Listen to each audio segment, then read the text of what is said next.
For the first time ever, I am thrilled to say we have an official sponsor for the Dirt Talk podcast, and that's Ariat. I've worn Ariat boots on every job site I've visited over the years, traveling in them across 5 continents. More importantly, I have yet to find a single project where working folks, unlike me, are not wearing Ariat boots and workwear in every condition imaginable. And there's really good reason for that, and that's because it's phenomenal stuff. And the more I've learned about Ariat and the company, the more I've loved their brand. So with this, Ariat is offering any Dirt Talk listener 10% off their next Ariat order at ariat.com/dirttalk. That's 10% off boots, jeans, and workwear at ariat.com/dirttalk or at the link in this episode's description. With that, let's get to the show. Hello, everybody. Welcome back to the Dirt Talk Podcast Monday edition. Today, we are going to do some question and answer. Before we get into it, thanks to everybody that shares the podcast with those they think would enjoy the episode or the podcast in general. I sincerely appreciate that. And if you have questions, you can send them anytime to dirttalk@billwood.com. We would love to hear from you. These were a few questions that were submitted via Instagram this time around. So with that, let's dig right in. Question number 1. What do you shoot photos with? Well, I have never had formal photography training. I do not still consider myself all that much of a photographer. I am not passionate about photography and gear. I'm passionate about photographing the dirt world, but beyond that, just not at all stoked about it. If I go on a trip, I'm actually excited to leave my camera at home because then I can just be present and don't have to worry about carrying a camera around. I only bring it on work trips. When I started out photographing stuff when I was in construction while in college, I first used my phone, camera phone. That's my recommendation to everybody. Just use your camera phone. It's phenomenal. It's good enough. A majority of the videos I publish to this day on Instagram, on social media, are from my phone. Highly, highly, highly recommend just using your phone. But then I wanted something a little bit more, so I went to a GoPro, which was fun. I was using it for adventure stuff at the time, but then started to bring it to work and mount it on stuff, which worked out okay. Then I wanted something a little bit more professional. So I bought a Canon 70D with maybe an 18 to 135 lens, something like that. Just the lens that comes with the camera. And I started bringing that to work and messing around with it. Mostly just the automatic function, nothing fancy. The pictures weren't that great, but I enjoyed having something that took a little bit crispier photos at different focal lengths. I used that primarily my last summer with Kiwit.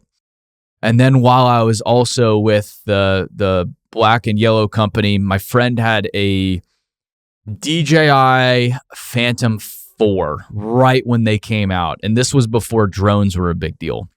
So I would take that to the quarry and I would shoot our PC2000, our 990 loader, D10 dozer, our rock trucks, the 988 loading rocks onto transport trucks, and then shoot every blast, photo and video with the drone. And I couldn't get enough of the damn drone. So my senior year of college, the DJI Mavic came out, which was spectacular. And I ordered this thing right away. It was like $1,000, $1,200, a little expensive. So I was a little nervous about spending that much money on a camera, but I knew it was going to give me this whole new world that I didn't quite understand at the time, but I knew there was something there. So I bought it. I had to wait like four months, I think, to get the damn drone because they were so back ordered. The demand was so great because these drones were so much smaller than anything that was ever made before. Way easier to handle than the Phantom 4. And I started then photographing different stuff around town that had nothing to do with construction. And then the Loop 202 project started to pop off in Phoenix, which was the biggest construction project in the the history of Arizona by dollars around the South Mountain through Ahwatukee and up into Phoenix and Glendale. And I would go out there with my Mavic and take pictures, and also with my 70D and take pictures out there. And those were the first official construction pictures that I used to start the BuildWit social presence. And from then on, I leveraged my Mavic like crazy when I went out to Texas to work in road construction, then in Houston to work for HCSS. I worked that little drone as much as I could. That was my best friend. Then HCSS had a marketing department, and I was part of that marketing department. And they had a bunch of Sony cameras. So I borrowed one of their Sony A7R2s to go take pictures with. And it had a prime 85 millimeter 1.8 lens. So I go out and start using that. And I just fall in love with this camera. I don't know what it was about it, but the mirrorless setup made a lot of sense to me. The prime lens, just one focal length. There was no zooming in and out. It was just what you see through the camera is what you get. That made a lot of sense to me. And ultimately, when I started BuildWit in 2018, that was the camera I bought. So I went out, my first few big business purchases were one, an Apple MacBook, then a Sony A7R2, then a Zeiss 85 millimeter 1.8 lens. and that's what I used for a long time. I also got some other lenses early on, but the 85 is what I absolutely fell in love with and shot almost exclusively on when I started out. And since then, I've been Sony. So I've had A7R2s, A7R3s, A7R4s, now the A7R5. I'm going to go buy another A7R5 here at the end of the year to replace my current one. I like to replace my cameras every year, ideally. I always carry two of them. So I always have two cameras in my bag. I have a primary one and a backup camera, because if I fly halfway around the world and smash my camera, which can happen, I don't want to be cameraless. I shoot on two lenses typically. I have a 35 prime and an 85 prime. The guys that travel with me, Jack and TJ, they also have a 70 to 200, a 18 to 35, 24 to 70. So they have a bunch of different focal lengths for video. But for me, what's worked for me is I liked just a fixed focal length. And while I probably miss out on a lot of opportunities with that fixed length, the fixed length is interesting because instead of just zooming with my hand, I have to zoom with my feet. So where I am matters. And I think having to work harder for the photographs that I take makes better photographs than if I were to have a lens that could capture any focal length, be it 28 to 70. I have a lot of range within that length, capture whatever I want, but allow me to be a little lazier. So because I have to work harder, I think I get better photos. I could be wrong on that, but that's the fun with photography, is you can't be wrong. At the same time, it's up to you. And I think I understand photography enough now to know what rules I want to stick with and know what rules I want to break. So that's what I shoot with. I've smashed many cameras. I've broken a lot of lenses. We have ran through, I don't know how many drones now. We've run the bigger drones, the DJI Inspire. We exclusively shoot with Mavics now. We just don't need a bigger drone. It's just not worth the hassle that a bigger drone entails for what we need. The production quality on the smaller drones is completely adequate. And then we shoot on Sony cameras for all of our video stuff too. We just don't need higher quality. You can get much higher quality. We shot on Red for a little bit. We've shot on bigger Sonys for a while, but ultimately we've just gone with the smaller, less expensive cameras because that's just what fits our style. When we show up to a mine site in the middle of Western Australia, for example, they'll be surprised because we won't have a bunch of shit with us. We just show up with 3 backpacks, 3 duffel bags anywhere in the world. I have a backpack, I have a duffel bag. doesn't fit in either one of those, it doesn't go. I don't check bags. Our training crews, they will have a bunch of stuff with them, but that's different shooting. What we do out in the field is just a different ballpark, and so we travel light. We might be missing some things, but I like to have less gear and move faster than more gear and have it slow me down.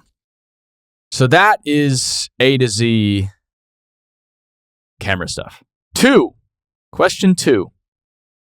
Should company owners be on social media in addition to their company? I've talked a little bit about this, maybe on the podcast. I don't know where I've talked about this. We, as a business that's been largely built upon social media, decided as a business to stop posting on social media this year to focus our resources on my social presence and other people's social presence.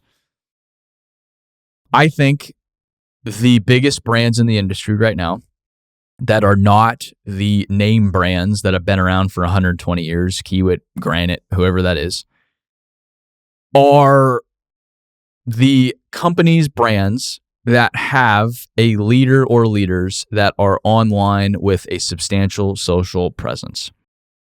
I cannot think of an exception to that rule. I'm not saying company social and presence is not important, but people buy people, people work for people, companies are made up of people. If I'm somebody going to work for a company, honestly, the company's social media probably doesn't tell me a lot.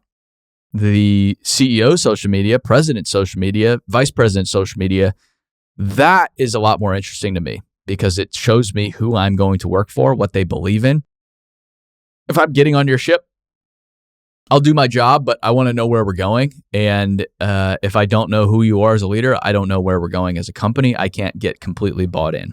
I think that has been one of our biggest advantages is I've been very vocal online as an individual. This podcast, for example, Dan is online, Randy, Jason, other people within our business. That's been a huge part of our company and will be a huge part of our company going forward. So we have prioritized individual presences over our company presence because based on the numbers, the data, it is so much more powerful. Will we post as a company at some point? Again, probably. But until we have the adequate bandwidth and resources to do so, I don't see going back. We have not been doing it for many months now. And it has not given us a reason to do it abruptly anymore. We haven't lost anything as a business. Our business has actually grown this year as we've stopped doing social media, which is probably not what you expected me to say. But it's because we've gotten more focused and more deliberate on our personal social presences. So I would say if you're a company owner, a company leader, not on social media, you are leaving so much on the table and you don't need to be everywhere. All you really need to be on to start is LinkedIn. I would be on LinkedIn. If you said choose one social platform, I would say, okay, I'll choose LinkedIn. I'd give up Instagram tomorrow if I could keep LinkedIn. It's a really powerful weapon. Everybody we hire comes from LinkedIn. Everybody knows who I am when we hire them because of LinkedIn. It's allowed us to build our brand, to build the Area Dirt World Summit, to build the software, to get all the creative work we have. That is the weapon. And we are using it as much as we can. And the company owners that are as well are growing by leaps and bounds as a result. So that is what I would say to social media as an individual. 3, can you speak to the unspoken struggles of starting a business from scratch? I struggle talking about this one. I've talked about it openly. I don't struggle talking about it in general. I've talked about how we've run out of money early on. I got the credit cards cut off at one point. I've talked about how we've nearly missed payroll multiple times, which has not been fun. I've talked about laying people off, which has not been fun. I've talked about the darkest shit, relationship problems I've had, anxiety I've had, my father's relationship, me and my father's relationship disintegrating over the past few years because largely of the business. It's really, it's brutal. But I also struggle talking about this all that much because I don't want it to come off like, oh, I'm a business owner, poor me. Because I think there's a lot of that, and a lot of it's complete dog shit. In the business world online, there's a lot of dog shit. And the further I get into business, the more I realize that a lot of it's dog shit. And there's a lot of people talking about how hard it is. It's hard. It's supposed to be hard. I want to go build something really significant. I want to go do something that no one else has done before. It's supposed to be hard. Jesse Itzler, he put it so well when he was talking about running a 100-mile race, which I've done as well. If you think you're going to go run 100 miles and it's going to be comfortable and it's not going to really hurt and you're not going to have times where you want to quit, so on and so forth, you're out to fucking lunch. That's the point. It's supposed to be really hard. It's supposed to hurt. It's supposed to be uncomfortable. You're supposed to be sleep deprived. You're supposed to mess yourself up a little bit. You're supposed to get those blisters. You're supposed to just go to a dark place that you've never been before. That's the point. Because then you get something that you've never had before, which is this confidence that is so immense, or these achievements that you never thought possible before. I think business is the exact same thing. It's supposed to be hard. If it's not hard, you're doing something wrong. If it's not punching you in the gut every day, you're doing something wrong. Or, you're probably not pushing as hard as you can. I don't know what it is. And there's different tiers within business too. Building a business that's a great business with 5 people is completely different than building a business with 500 people, or a public business, or an employee-owned business, or a business with investors, or a business that's a family business. There's so many different variables that it's ridiculous to sit here and say, here's just the common thread between business. And this is what I think successful business people, the trap that they fall into is they get successful in one kind of business. So then they assume they're going to be successful in any kind of business, which is not true at all either. I don't assume that I know how a construction business works. I've never run a construction business. I can't tell you. I've been around a lot of construction business owners, so I have a good idea, but I don't know. I don't know how to run a construction business. And if I were to go start a construction business tomorrow, I would have to go learn a lot of the same bullshit lessons that everybody else has had to learn. I would have to go touch the stove and learn that it's hot too, because I just haven't been there before.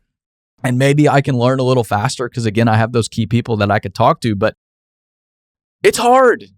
It's hard. It's hard. And I'm not going to sit here and say, poor me, because it's what I signed up for. I don't regret it at all. It's been 100% worth it. This is what I should be doing. I don't ever go home, no matter how hard it's gotten, and wonder, is this really for me? It's for me. This is the game I want to play. And I don't necessarily encourage other people to go start a business because it's not for everybody. I think the online entrepreneurship movement's actually been a really bad thing for a lot of people, because I think there's a lot of people in business that should not be in business. They'd be much better off working for a great company. They'd have a better quality of life. They'd probably make more money doing that, honestly. I've seen it a lot of times over now. I would just encourage people to find the path for them. The path for me, yes, was building a business, is building a business. And building a business in the dirt world and doing what we're doing. I fucking love it. I love it. Love it, love it, love it, love it, love it. But it is insane. I've had to give up a lot. I will have to give up a lot. There's a lot of destruction as a result, but I'm okay. I'm okay with that price. And I don't try to explain it to people, because a lot of people they're just playing a different game. It's not better or worse. It's just different. So I would, if nothing else, I would just say, find the game for you and play it however you can to the best of your abilities. If it's business, awesome. And if it is business, it's supposed to be hard. It's supposed to be hard. That's why I don't talk about, oh, it's so hard, because it's supposed to be hard. Cool. Yeah, it is hard. The further we get, the harder it gets. It has not gotten any easier. It will never get any easier. I'm under no illusion it will. The further we go, the bigger we get, the different challenges we have, the bigger the problems. But I know I'm supposed to be here. So I love that it's hard. And there's the Billie Jean quote within the U.S. Open court that is Arthur Ashe, that is, pressure is a privilege.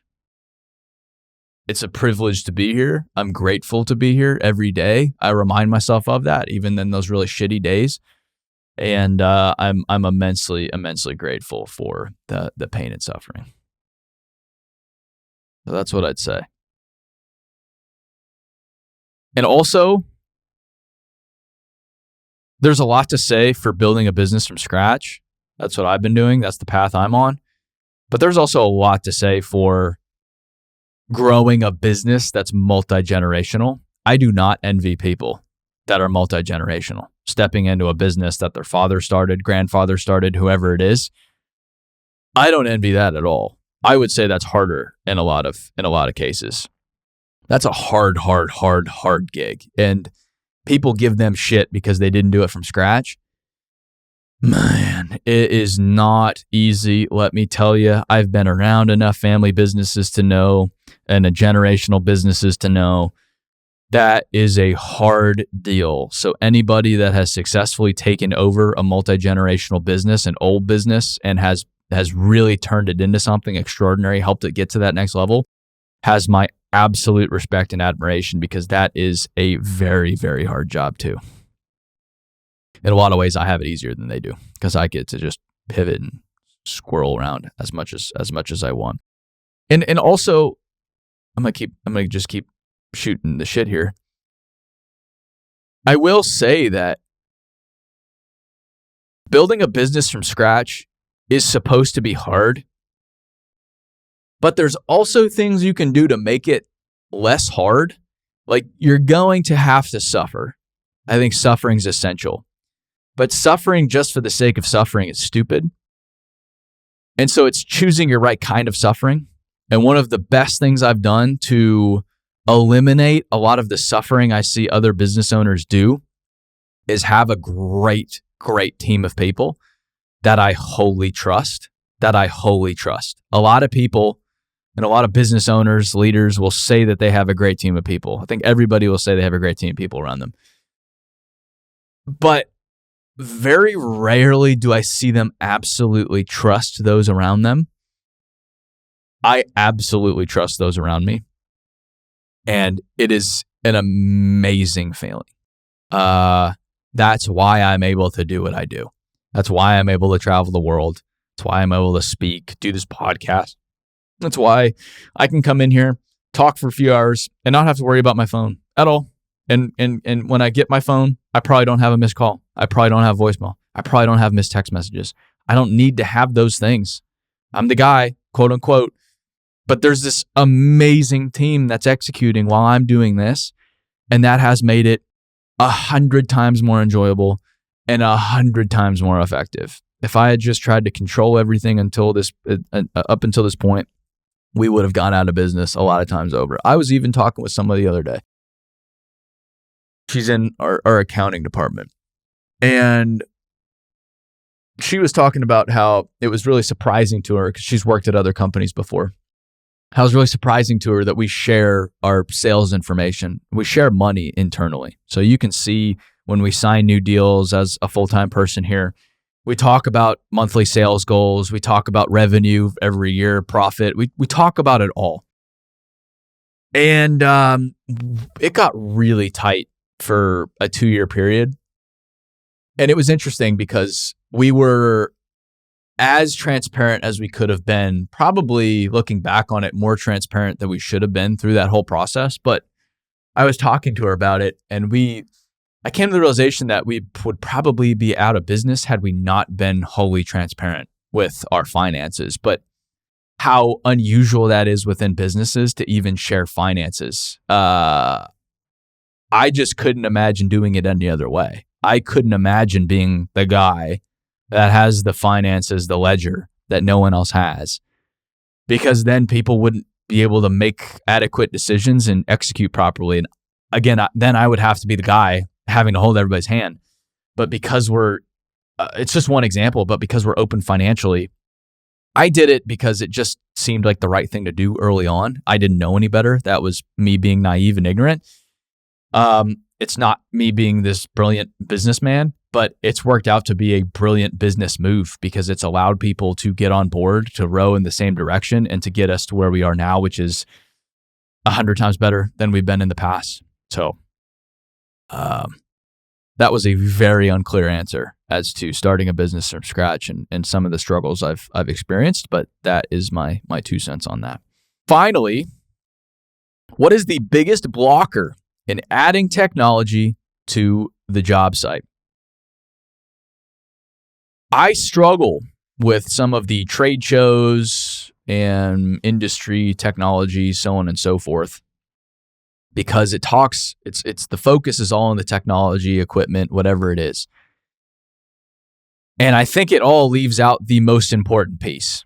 You can go get all of the top technology, hardware, software. You can get the best in class equipment. You can get tilt rotators and work tools and all kinds of shit. You can get it all. But if you don't have the right leadership, the right communication, the right culture, it's not worth very much. And I think that's where a lot of companies fall, is they get these things in the door. Well, we need GPS, so we're going to go buy GPS. But they don't think through how to really implement it and how to really work it through the organization. We're up against this with our training software, Build with Training. How do we help companies build a training culture, which is, it turns out to be a very complex process that takes years to accomplish, which is why we're at it 3 years now and just starting to, I think, pick up some serious momentum because it's taken us some time to figure out how to approach this. We can have the best software. We can have the best training, but if it's not used, it's not good to anybody. And it's used when people are bought in, when people are communicating effectively, leading effectively, when they understand how it benefits them and those around them.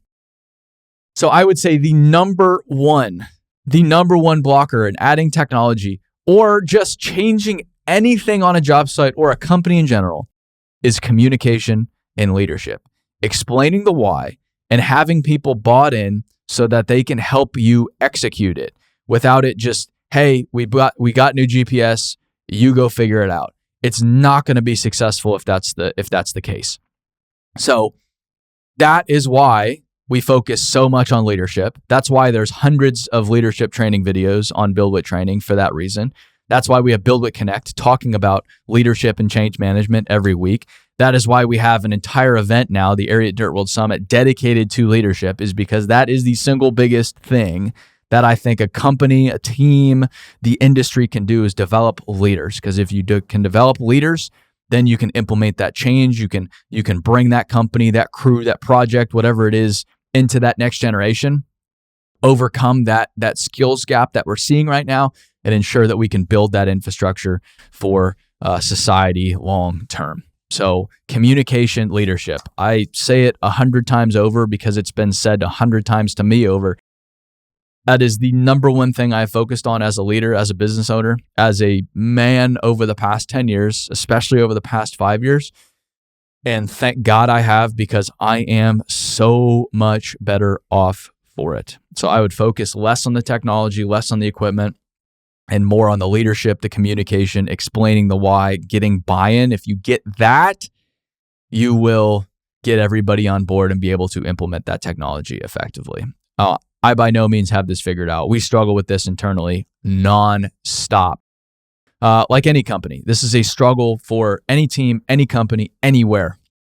But leadership communication is by far the most effective antidote to the problem that I have seen.